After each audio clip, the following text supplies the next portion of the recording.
So a lot of people were complaining that GoHighLevel's conversational AI is not capturing the name, phone number, email, etc. when they try to use it for booking appointments. So I did a bit of testing and figured out what is happening, and I'm going to share with you the solution. First of all, if your bot is not asking for name, email address, etc. for a booking appointment, all you have to do is update your prompt. To update a prompt, all you have to do is go into your conversational AI, click on bot settings, and you find all the details here.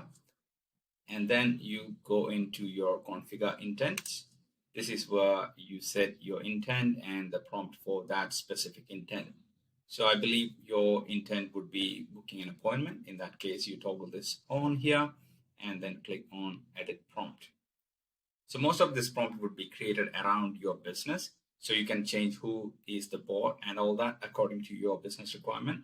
But what you have to do now is anything else the bot should know. You should come here and then all you have to do is update a couple of lines.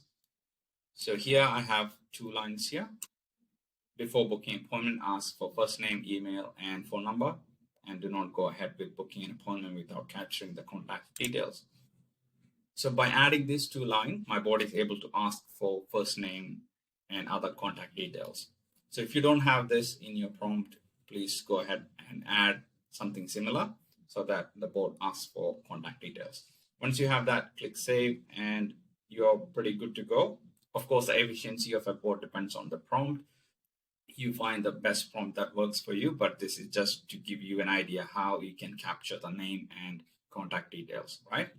So I'm not going to go in depth into the right prompt and all that. So once you have this, click save and let's go and test it out. Okay. So here you can see I've been testing quite a bit of conversations. So what I'm going to do is let's go into the bot that I have. Okay, let's go in here. The couple of bots built out. So let's go into an incognito window. Now you can see the miscellany in red is here. Let me start with hi. Okay, so on the left-hand side, you can see the conversation happening real time.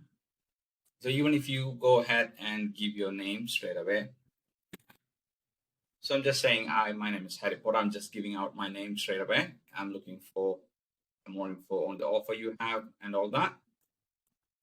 So you can see the AI has recognized the first name for Harry, thank you and all that, but you can see here the name hasn't been captured just yet. Okay, even though I've given the name, it's not captured. So whoever is saying that the name is not captured, they are correct, but not completely correct.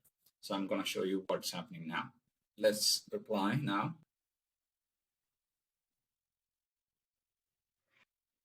So now we have given email address and you can see that email address has been captured properly. So that's good.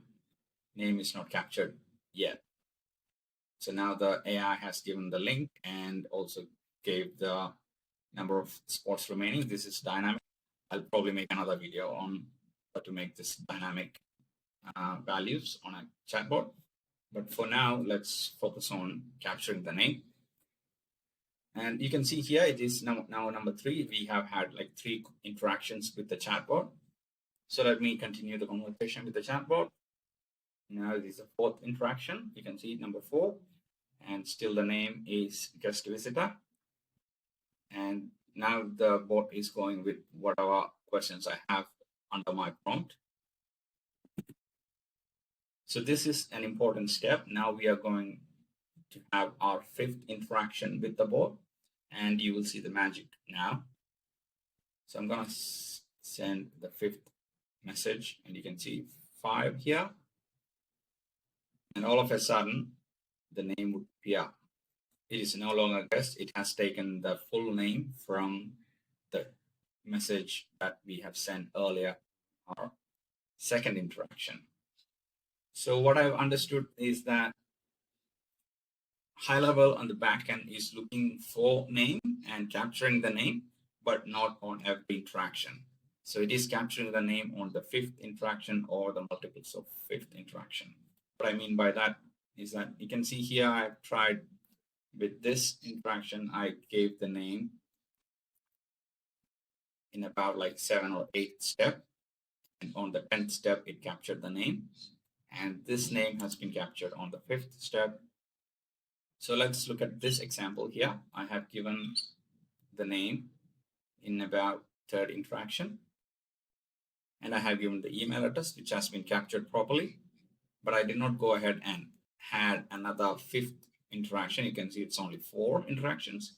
So whenever I had an interaction with the bot and I have provided the name and I have completed more than 5 interactions, then the name has been captured.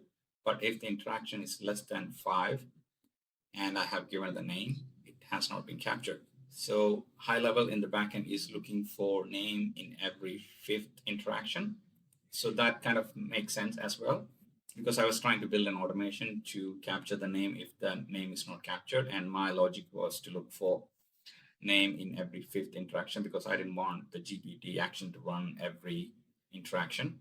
So to cut the cost, I was looking at every 5th interaction and combine all the message into one and look for a name in that.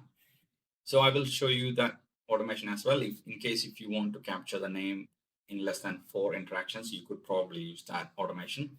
So I'm just gonna show you that automation. But the thing you need to understand is that GoHighLevel does capture the name, but just in every 5 interactions. So if you've given your name in like a 7th interaction, the name would get captured in the 10th message that you send out. If you don't send out the 10th message, probably it will not capture at this point, but I'm sure HighLevel would update this very soon and it will capture the names in all interactions.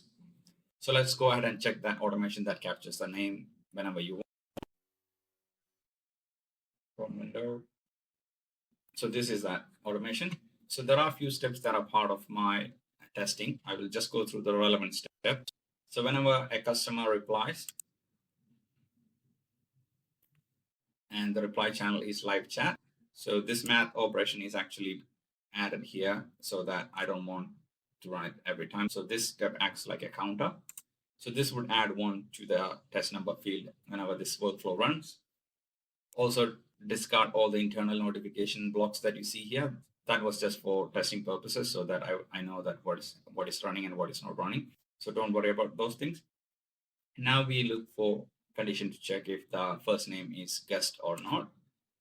So first name contains guest, then we know that we haven't captured the name yet, unless that person's name is guest for some reason, right? So if the first name is guest, what we are going to do is we are going to collect all the message that this person is sending to us into one custom field. So here I have a field called message, and what I'm going to do is that I'm combining the message with the new message body that is coming from the reply.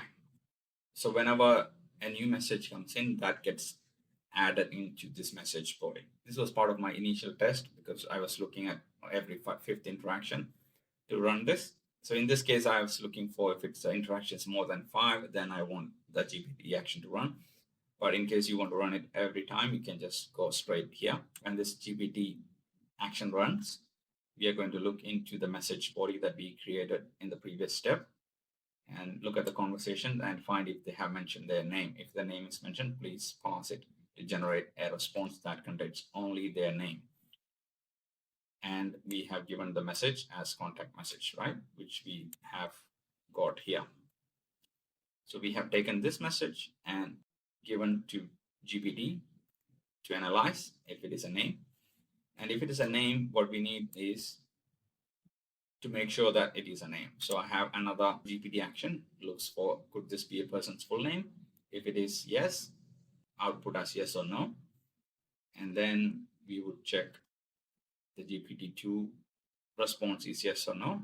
And if it is yes, we are going to update the contact name into full name as ChatGPT response 1. So that's the logic. So just to give you a recap, When customer replies, look if the first name is guest or not. If the first name is guest, we compile all the message that is sent by the user, and then we send that message into GPT and ask GPT to pass the full name, and we check if it is a name, because we don't want to update whatever output GPT gives into the name, because we want to make sure that it's actually named. So we have a second step, second GPT action to look if it is actually a name. If it is yes, we update the name. If it is no, there are no action taken. So that's the name updating workflow. So if you want to use this, you feel free to use it. Otherwise, just understand that in every fifth interaction, GoHighLevel is going to capture the name and update that name for you. So I hope this is helpful. If you have any other questions, please let me know. Happy to help. Thank you. Bye.